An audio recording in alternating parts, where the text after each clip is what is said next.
Андрей Ломачинский. Записки судмедэксперта. Копальхем и трупные яды. Данная история тоже о толерантности, но к другим ядам, к трупным. Название этой группы самообъясняющее.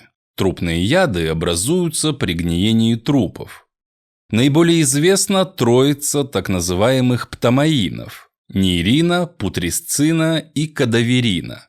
Это сильные яды. Считается, что у человека от них защиты нет. Другое дело – шакалы, гиены, грифы. Эта отрава их совсем не берет. Оно и понятно, они же падальщики. Трупные яды – просто неотъемлемая специя к их пище. Мы же вроде чистой едой питаемся. Ферментные системы, способные нейтрализовать птамаины, нам не нужны. Но не торопитесь с выводами. Эволюция человека полна тайн и загадок. И еще очень большой вопрос, насколько чистой была пища наших далеких и не очень предков. Оказалось, что биологический механизм такой защиты у человека все же есть, но весьма своеобразный. Самое начало того периода, что ныне принято называть брежневским застоем. Специальная топографическая группа под началом подполковника Дузина облетала район между озером Кокора и озером Лабаз. Это в самом основании Таймырского полуострова. Летели на вертолете Ми-8, что называется дружною гурьбой. 2 летуна, 3 топографов и 1 местный. Некто Савелий Пересоль, ненец по национальности. Военные взяли его с собой просто как знатока местности. Показывать болота и сопки, указывать местные ориентиры и их названия.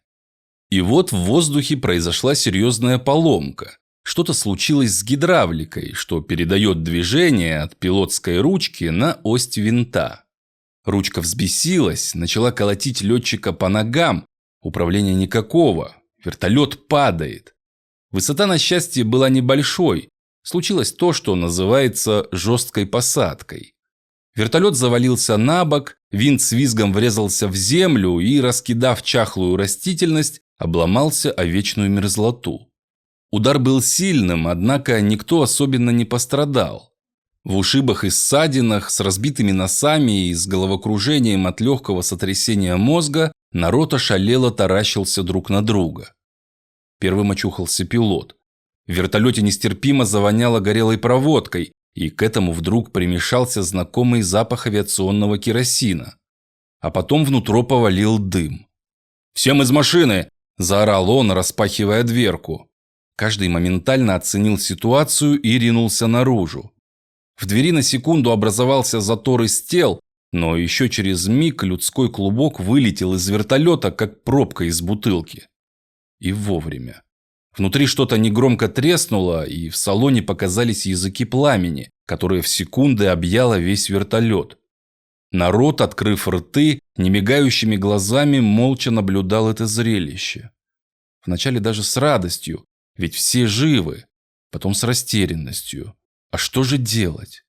Вокруг на сотни километров ни души, рация сгорела, еды нет, теплой одежды нет, оружия нет, ничего нет. А на дворе сентябрь. Еще повезло, что снег не лежит, хотя пора. Ночами уже давно ощутимый морозец, да и днем не жарко. Вся надежда на поисковую группу. По идее, всего через несколько часов их должны хватиться. Правда, район поиска великоват. Первую ночь провели вблизи вертолета.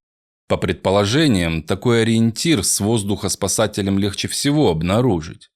Но никто не прилетал. Никто не прилетел и на 2-й день, а 3-й день был туманным. Похоже, никто и не летал.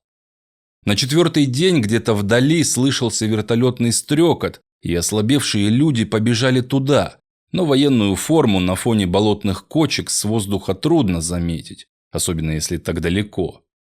Не помогла надежда и на маленький костерок, что постоянно жгли на месте аварии. Таймырский кустарник не мог обеспечить значительного огня, а попытки устроить дым кончились ничем. Северный ветер разгонял его по тундре уже в десятки метров от костерка. За все время умудрились убить с десяток леммингов и дюжину мышей.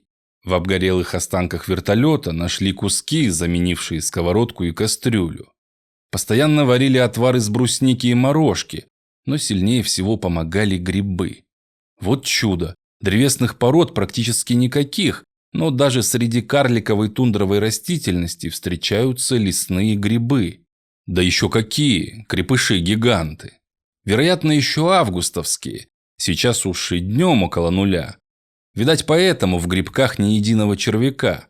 Все крепкие, как на подбор. Однако такое счастье долго длиться не может. Припорошит первым снегом, и придет смерть. Даже не от голода, от холода. Ведь более-менее одет один пересоль. Ненцы свою кухлянку, меховая верхняя одежда северных народностей, своего рода шуба без застежек, что надо одевать через голову наподобие штормовки анарака, не снимают ни зимой, ни летом. Еще сам Дузин выскочил в ватнике, у пилота унты, у остальных комбинезоны и полевое ПШ.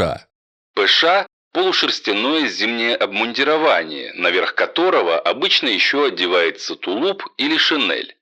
Верхняя одежда сгорела в вертолете. Хоть и дают греться, предлагая по очереди ватник и кухлянку, но помогает такое не сильно. Ночью сна практически нет, силы на исходе. На следующее утро с первым взглядом на сереющее холодное небо в глазах каждого застыла безысходность. Такое, пожалуй, к снегу.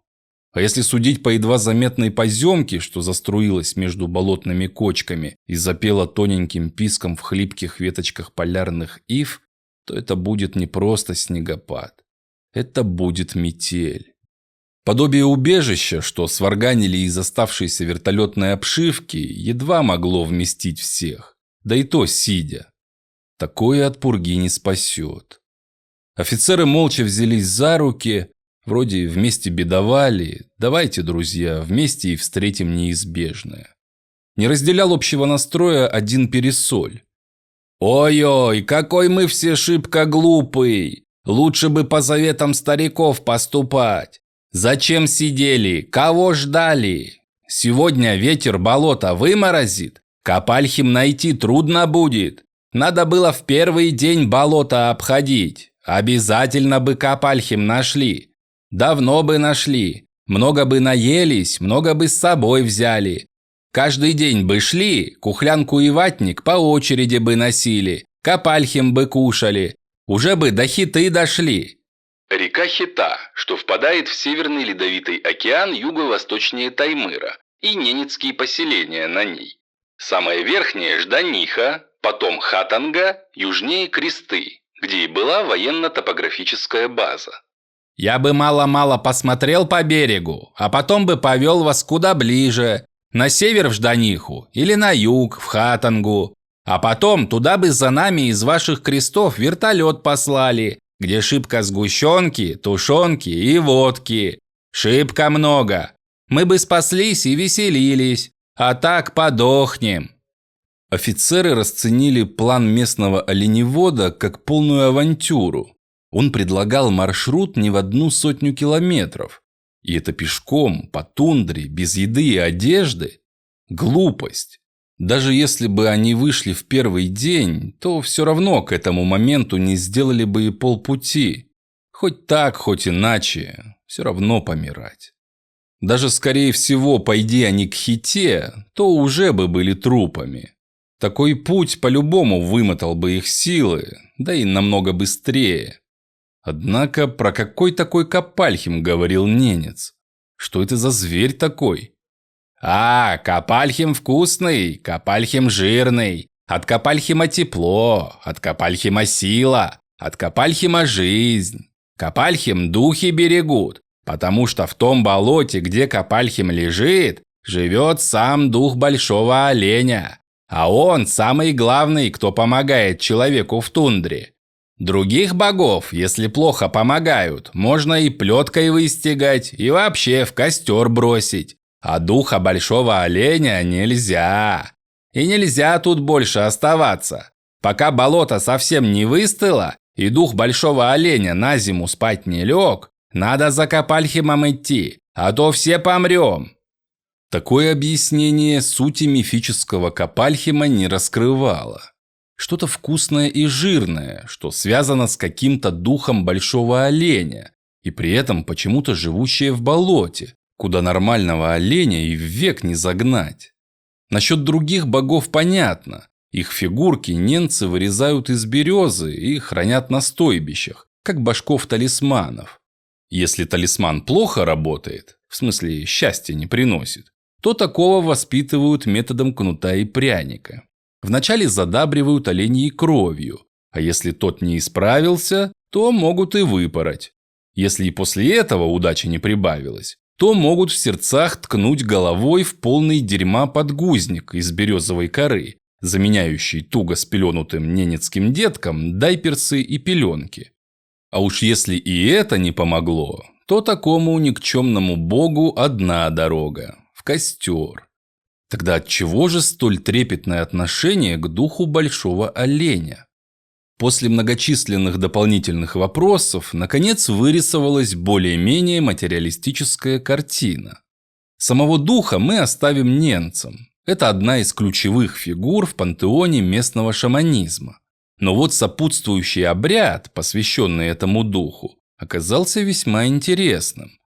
Периодически в оленьем стаде надо менять вожака. По каким-то местным эзотерическим приметам вычисляют, когда это надо делать особым способом. Старого вожака необходимо отдать в жертву духу большого оленя. Такого оленя отбивают от стада и пару дней ему ничего не дают есть для полной очистки кишечника. Дальше ритуал принесения такой жертвы прост. Свергнутому вожаку при этом обязательно надо, чтобы тот был жирным и в полном здравии. На шею накидывают сыромятный аркан и тянут его на ближайшее болото. Там его этой петлей давят и оставляют в болоте. Но оставляют хитро. Олень должен скрыться там полностью. Потом это место еще досыпают торфом или мхом сфагнумом, а сверху обкладывают ветками и камнями.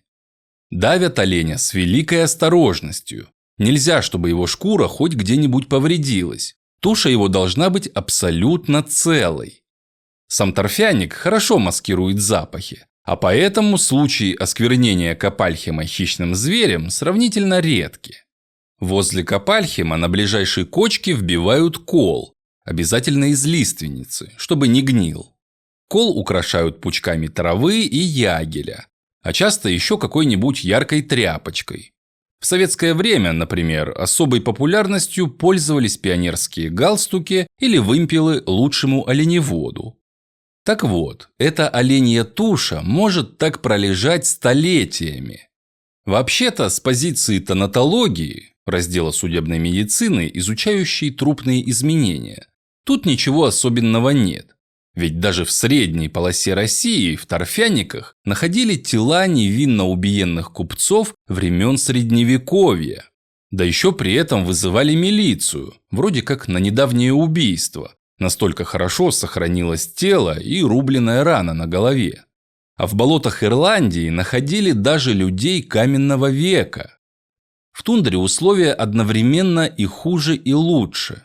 Из-за вечной мерзлоты вода там всегда холодная, несомненный плюс. В то же время холодная вода не позволяет бурно развиться болотной растительности. Не позволяет она и гнить тем скудным растительным остаткам, что, собственно, и создают торф. Поэтому вода там бедна гуминовыми кислотами, органическими соединениями типа широко известной янтарной кислоты, что являются дубящим агентом и консервантом, губительным для бактерий. Относительно чистая вода – это главный минус. Там все же трупное гниение идет. Медленно, десятилетиями, но идет. Прекращается оно только в одном случае, если болото поглотит вечная мерзлота. Оказывается, у ненцев отношение к этим мумиям оленьих фараонов отнюдь не святое. Впрочем, как и ко всем их богам. Эти святыни можно запросто кушать. Прямо в гнило-сыром виде, с душком. Даже полная тухлятина не теряет своей калорийности. Едят такое не только в нужду или по форс-мажорным обстоятельствам, но и просто как своеобразный деликатес. Но всегда восполняют взятое. Захотелось Копальхема – смерть вожаку. Духа большого оленя тоже обижать не следует. Тысячелетия жизни в тундре такому научили. Это ведь прекрасные консервы на черный день, не говоря уже о спасительной помощи тем, кто потерялся в северных просторах. Ведь главная их ценность, что они как бы ничьи, забытые и разбросанные по северной земле дары предков. Именно такую тушу и взялся разыскать Савелий Пересоль. Идея разжиться мясцом офицерам очень понравилась, а про то, что это тухлятина, не хотелось даже и думать. Если помираешь, то и такое съешь. А что запах? Своеобразный. Так нос можно пальцами зажать. Короче, Пересоль, надевай свою кухлянку, хватай нож и бегом за консервами национальной ненецкой кухни. Все равно никуда идти отсюда нельзя. Ждать надо. Но на полный желудок шансов дождаться намного больше. Так что, товарищ оленевод, от тебя зависят наши жизни. Не подведи. И он не подвел. К вечеру, когда уже стали закрадываться сомнения, а вернется ли Пересоль, не дернул ли он в одиночку на хиту, из-за сопки на фоне ярко-оранжевого неба черным силуэтом медленно появилась его коренастая фигурка. Офицеры радостно побежали ему навстречу. Вот он идет груженый, улыбается. За спиной висит здоровая оленья нога.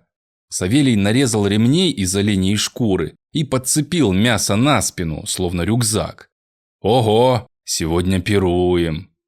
Мясо, как таковое, уже слабо различимо. Вместо него какая-то сероватая и дурно пахнущая масса. А вот жир ничего, просматривается. Грязно-серый и мылкий на ощупь, во рту он прилипал к небу, чем-то напоминая мягкий парафин, только холодный. Легко отдирался и грязно-серый слой, что сразу под шкурой. У свежей оленины такую мизгу не прожуешь, а тут ничего, мягкая, словно восковая корочка с сыра. Вкус же Копальхема больше всего походил на жутко прогоркшее несоленое сало. Когда попробовали прожарить Копальхем на костре или хотя бы разогреть его на сковородке, то получилось еще хуже. Вонь пошла такая, что кусок определенно нельзя было взять в рот. С него капал тягучий жир, который горел темным смрадным пламенем, словно резина. Да, такое лакомство лучше всего глотать холодным. Хотя, по словам немца, самый вкусный Копальхем вообще мороженый. Тогда его нарезают тонкими ломтиками, что сворачиваются под ножом в серенькие трубочки. Полученную строганину макают в соль и едят вместе с парными сырыми легкими только что забитого оленя. Служившим на севере частенько приходилось сталкиваться с местной традицией сыроедения. Из оленей требухи, национального ненецкого лакомства, наиболее отважные из офицеров иногда пробовали сырую печень, а вот мясо любили слегка обжарить на сковородке. Внутри оно оставалось практически сырым, лишь чуть-чуть белело снаружи. Нарезанное мелкими кубиками, такое называли пастеризованной олениной. Это там пробовал практически каждый, поэтому к вонючему Копальхему отнеслись с доверием. Нарезали кусочками и, запивая брусничным отваром, не жуя, наглотались до отвала. К ночи разыгралась непогода. Первый снег пришел с порывами ветра. Теперь ему лежать до конца мая. Однако, на удивление, первая половина ночи оказалась не такой уж и холодной. Облака действовали как одеяло, сохраняя последнее тепло земли. Народ набился в убежище. Там же запалили импровизированную буржуйку. А к утру вообще все стихло. Воздух стал прозрачен, небо ясным. Побелевшая тундра словно надела подвенечный наряд. Или саван. Фатой к наряду по небу разбежалось северное сияние. Ух, как крутит! Вот стратосферным дождем вытянулись зеленые всполохи. Вот кое-где они порозовели, развернулись поднятым занавесом божественного театра. Светящиеся складки пошли фиолетовым отливом, поднимя опять зеленая бахрома. Перед рассветом ударил приличный морозец. Холодно, конечно, но на сытый желудок такое терпеть можно. Не смертельно. Оказалось смертельно. Не от холода, от капальхима. У кого начались боли в области печени, у кого рвота, под конец у всех галлюцинации, а к утру потеря сознания. Однако Савелий Пересоль оставался в полном здравии. Никаких симптомов у него не появилось, хоть он-то съел больше всех. Всю ночь он пытался хоть как-то помочь офицерам, но бесполезно. Уже когда совсем рассвело, остановилось дыхание у летчика. А вот и тело старшего отпустило дузинскую душу в землю предков. К обеду умер механик. Двое топографов еще были живы, но в тяжелой коме. Савелий не понимал, почему так. Давно подзабывший тонкости верований собственного народа, он вдруг вспомнил, что еще в детстве ему говорила бабка, и о чем со страхом в голосе полярными ночами шептал дед. В чуме тихо, лишь потрескивают дрова под чайником, а дед все не ложится спать. Первый снег ведь, надо вспомнить духа большого оленя. Такая же ночь, как сейчас. Неужели Савелий чем-то тундру обидел? Эх, проклятая водка! Лучше бы деда слушал, да заклинания учил как следует. Натянув портянку на их кастрюльку, Пересоль принялся бить в нее, как в бубен, пытаясь заговорить от смерти оставшихся. Потом прыгал вокруг вертолета и, что было силы, кричал на ненецком те обрывки магических фраз, что всплыли в его памяти. Пытался разбудить духов, призывал деда прийти и, как в детстве, отвести беду. И, видать, разбудил. На низкой высоте со стороны болота, где вчера вечером выходил он сам, из-за сопки внезапно выпрыгнула гигантская зеленая стрекоза с красными звездами на боках. С высоты на белоснежном фоне тундры закопченный остов вертолета выделялся особенно четко. Перед лицом изумленных летчиков промелькнула смешная будочка, из которой шел дымок, 3 безжизненных тела перед ней и выплясывающая фигурка какого-то местного с непонятным круглым барабаном. Стрекача винтом, вертолет заложил крутой вираж, развернулся, завис на минуту над своим сгоревшим собратом, а потом прыгнул в сторону и, погнав во все стороны поземку, принялся снижаться. Все. Дух большого оленя доказал, что он главный в тундре. Пригнал таки вертолет. И всего-то стоило найти Капальхим. Эвакуацию произвели прямо на север, в Жданиху. Все равно до Крестов или даже до Хатанги горючки бы не хватило. Но в Жданихе был только фельдшер. Гражданский, правда, но какая разница? Врач аж в Крестах. Пока вертолет заправить, потом еще сколько часов лету. Решили не рисковать, связались с ним по рации. Заочные диагнозы – дело трудное и опасное, но что делать? К тому же абсолютно непонятно, почему местный без каких-либо отклонений. Не обморожен и даже не кашляет, а 2 военных без сознания. Спасибо, тот же местный разъяснил. Было шибко мало кушать, с голоду олени тухлятины нажрались. Тогда рекомендации простые. Внутривенно-капельно побольше жидкости. Медикаментозно форсируйте диурез. Мочеотделение. Для защиты печени дайте глюкозки и витаминов. Если надо, то колите препараты, поддерживающие дыхание и деятельность сердца. Понятно, что все это в миллиграммах, миллилитрах, процентах. Ночью умер один из топографов. Состояние последнего военного, старшего лейтенанта, оставалось стабильно критическим. Это значит, что в любой момент помереть может, да только вот чего-то долго не мрет. Через день кризис, похоже, миновал. Дыхание стало глубже, вернулось нормальное давление. Кома незаметно перешла в сон. А вот и пробуждение. Именно выживший старший лейтенант и поведал всем о вкусовых качествах копальхема. На следующий день вылетели в Кресты, где располагался поисковый штаб и куда прибыла комиссия по расследованию происшествия. А с ней аж 2 следователя. Один гражданский, другой офицер военной юстиции. И, как вы понимаете, завели эти следователи уголовное дело на гражданина Савелия Пересоля за убийство 4 военнослужащих путем отравления.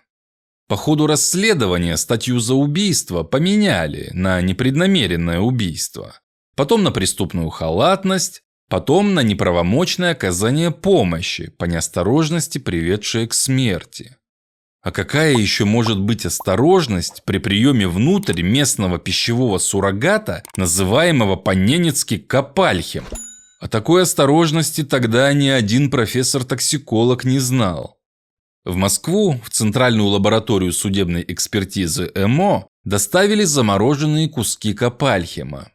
Ненца Пересоля тоже потаскали по военным заведениям. Был он и в Институте военной медицины на Ржевке, и в разные другие токсикологические лаборатории захаживал. Военных интересовало лишь одно: какая система противодействия и нейтрализации птамаинов существует в его организме? Очень интересно. А может, и к другим ядам у ненцев такая устойчивость? Оказалось, что нет. Только к трупным ядам они нечувствительны.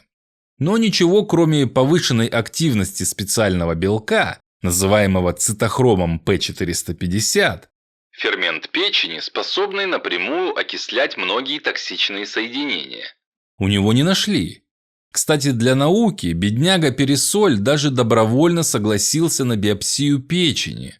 Это когда специальной трубочкой с острыми, порой зазубренными краями, похожей на толстенную полую иглу, из печенки на живую столбик ткани вырезают. Может, из-за такой вот научной ценности и осудили Савелия лишь условно. Тот случай, когда из-за принципа неотвратимости наказания буква закона перевешивает его дух. По идее, нет никакого состава преступления в этом деле, как и в предыдущем, метанольном. Там хоть траванулись ворованной социалистической, а значит общенародной собственностью. А здесь чем? Дарами предков. Хоть тоже общее достояние ненецкого народа, но ведь не воровство. Аналог ненецкому копальхему есть у российских чукчей. Они подобным образом сохраняли мясо моржей. Дальневосточные народности до прихода белого человека с его поваренной солью раньше красную рыбу не солили. Чуть подкоптят, чуть подвялят, но в общем хранили ее медвежьим методом и ели вполне тухленькой. Американские эскимосы по сезону лезут на прибрежные скалы, на так называемые птичьи базары, где большими сачками ловят морскую птицу. Особенно они предпочитают мелких крачек и тупиков, темных птичек с широкими ярко-оранжевыми клювами. Этих они даже не потрошат. Набивают ими кожаные мешки, перекладывают слоями тюленьего жира и оставляют такое порой на годы. Едят это только тогда, когда содержимое перебродит в однообразную серую массу. Понятно, что косточки и перышки не в счет. Это остается, так что плеваться все же приходится. По оценке FDA, Food and Drug Administration, в США головное учреждение по контролю за качеством пищевых продуктов и медикаментов. Калорийность такой пищи выше, чем у бекона. Кстати, торговля этой едой категорически запрещена по всей территории штатов, включая Аляску, а изготовление строго лимитировано резервациями северных Native Americans – коренные жители Америки. Самое забавное в этом законе – а кто же, кроме самих эскимосов, такое купит? Еще чуднее консервы у Native Canadians – коренные жители Канады, у канадских инуитов. Эти умудряются сгноить целого кита. Однако индивидуальная история такой вот толерантности к трупным ядам у каждого отдельного представителя северных народов отслеживается легко. И начинается она с самого рождения. Чтобы новорожденный не плакал, ему вместо соски дают сосать кусочек сырого мяса на нитке. Привяжут, чтобы не проглотил, и в рот. А меняют эту соску, когда мясцо, как бы это сказать, попахивать начинает. Потом вместо кашки кровушки оленей попить дадут. Потом и ломтиком копальхима побалуют. Вот так постепенно и развивается толерантность к птамаинам. Ну и последнее, что известно любому судмедэксперту, работавшему с эксгумированными останками. Если захоронение производилось в плотную глинистую землю и в сравнительно герметичном гробу, то без доступа кислорода труп не гниет, а переходит в состояние, называемое жировоском. Такое я видел, а вот копальхим не приходилось. Но сдается мне, что биохимические превращения там весьма сходные, хотя весьма затруднительно сей процесс отнести к кулинарии.